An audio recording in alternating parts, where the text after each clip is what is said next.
Hi,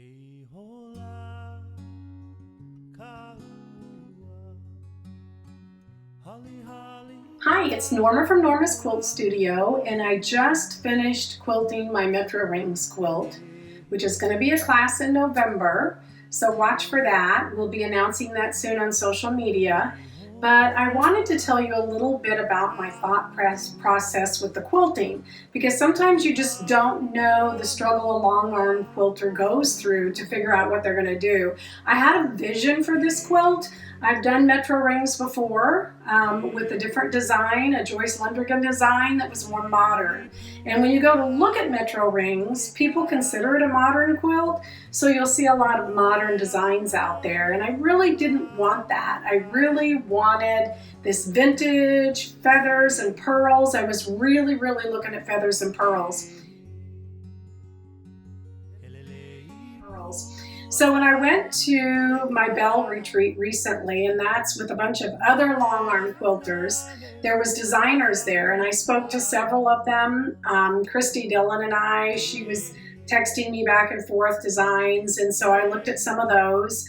And actually I left the retreat and I came home and I started looking, and I looked at Laurie Thomas's site. It's A Quilt Thing, and I found this feathers and pearls, but it was like a square. It was called Galen's Feathers, I believe, feathers and pearls. And I wanted that. That's what I wanted for my quilt. And so I emailed with Laurie and we messaged with each other, and I said, do you think you could turn that into the DWR design that I need? DWR meaning double wedding ring, because Metro Rings looks like a double wedding ring quilt, but it's not. But it's very similar, so I thought maybe she could turn that into it, or what she could do. I said, that's what I'm looking for. So she said she started playing with it, and she sent me back this design here that's right in the center medallion, and I said, perfect, perfect. So I started looking, and I thought, well, I gotta come up with something for the melon area, which is this area. And what I did was I found a Nancy Haacke design, and I already knew that I was going to possibly use some of those designs that were out there. And I also knew that I really liked the design with the pearls around the outside of the center medallion that Laurie had. So I was like, well, maybe I can combine all of that together. So one of my blocks, I believe it was up in here, I totally put a different design with the pearls in it, and I got it all done. So I had this design, and then I thought I would alternate with the other design, and I didn't like it. So I ended up, and I'm going to show it to you in my video, I ended up taking it all out. And you know how it is when we unstitch something, you're like, time. But anyway, I took it all out because I felt like that just wasn't the look I wanted. I really liked what Laurie had come up with. So I started putting Nancy Haacke's designs up in here, the feathers, and it was from her DWR melon, and I believe it's this one.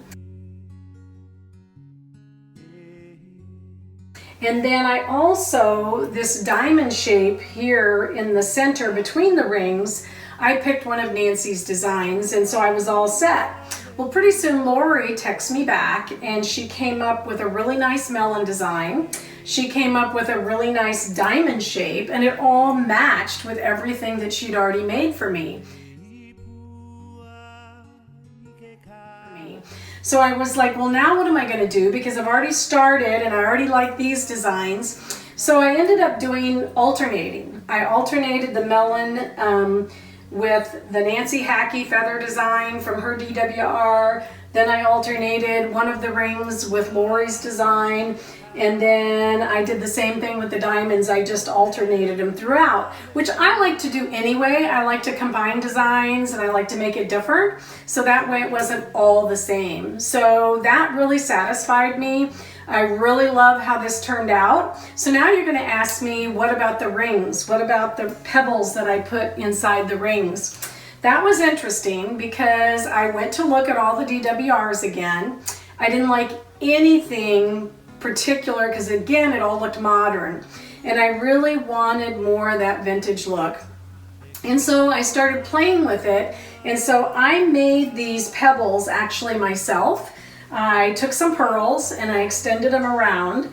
And then I did the same thing with another set of pearls, and I made them mesh with each other, and then I elongated them a little bit. So I knew that they didn't look like pearls, they looked more like pebbles.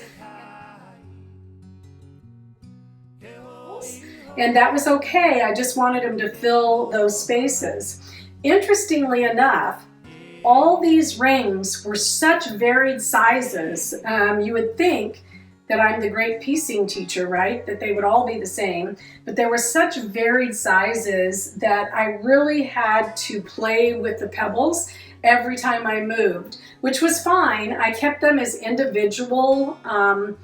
Each circle of pebbles, I kept them individual, and I'm actually going to show you a little video for all my long arm people how I moved those pebbles around, and just so you can see the work that I put into moving the pebbles around just so that they hit at the top and the bottom just the way I wanted them to. So because I had to move these nodes so much for the Metro Rings, and these are what I created myself, I put these pebbles in. I just took pearls, elongated them, and made them fit into that spot.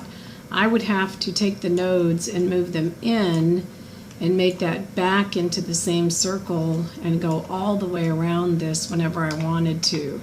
And I would make them come pretty close out to where I wanted them to go because I didn't want to have a lot of space, and I'd look up and down.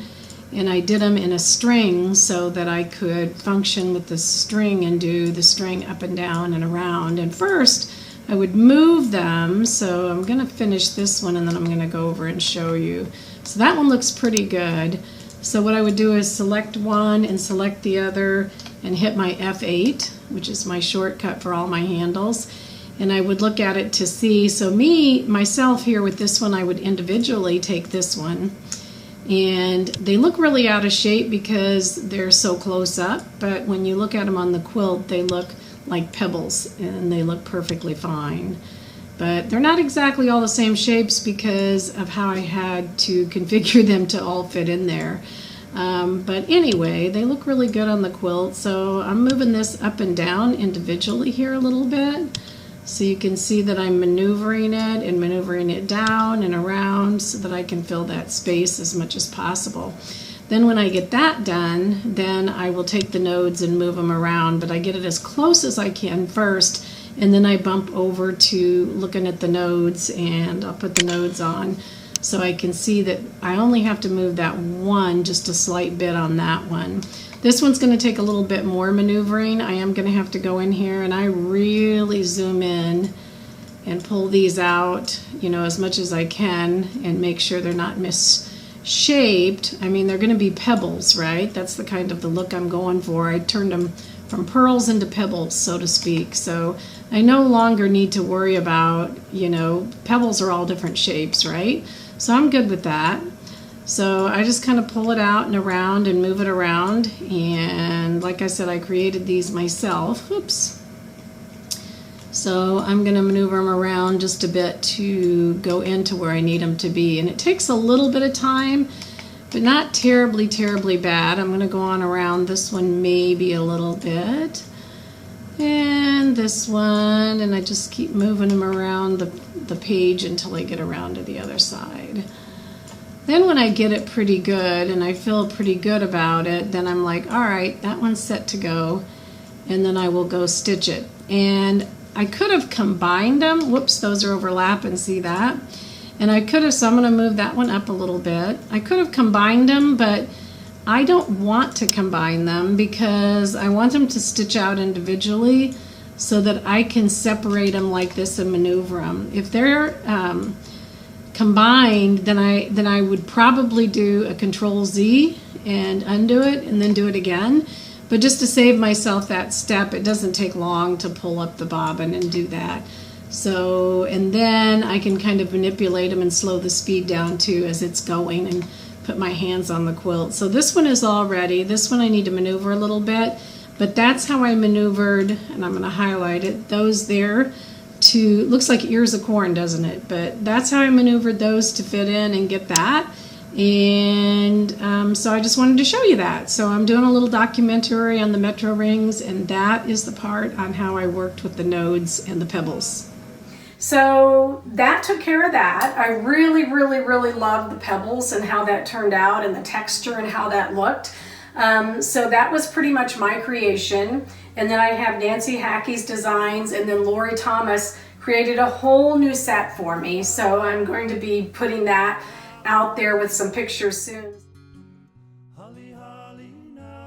so that all of my long arm people will know what designs that I used, because I also love to share with you so that you'll have success with your quilts. So I had some good news and bad news with this whole quilt. So the good news being that I love to do plain colored backing, because I put a lot of work into my quilting, so it's very important for me that it shows up on the back.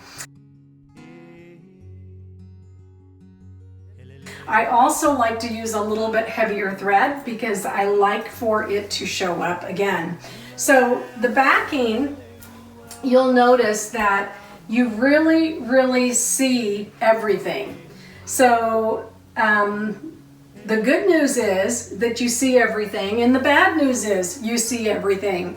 So basically, anytime that I was a little bit out of line with the pearls in any way, shape, or form, it would pop up on the backing. So when I was working on the front, I was very meticulous about if it went into the white area at all, because I used two different colors of thread. I used a white signature thread in the background, and I used a variegated king tut thread. I think it's called Aswan, and it's a blue, and I used it in the blue section. But it was really important to me that nothing got in the white, that blue didn't get in the white, and the pebbles was where I used the blue thread, so I was really concentrating on that. But anyway, so the back is just absolutely gorgeous. So you can see the whole circles on the back as well, and I'll do a close-up video or a close-up picture of that for you. That's how I came up with everything and what I did, and how I started thinking about it. And I was just really wanting the feathers and pearls and the vintage look, and I just didn't want modern for this Metro Rings. It turned out fabulous, I think. It'll be displayed as a class display and sample over at Stitch in Heaven, where I'm going to teach the Zoom class. So I hope many people get to enjoy it, and I hope that all of my Statler and Long Arm people were motivated and hopefully maybe can use some of these designs in their quilts. So thanks for joining me tonight. This is Norma Real from Norma's Quilt Studio signing off.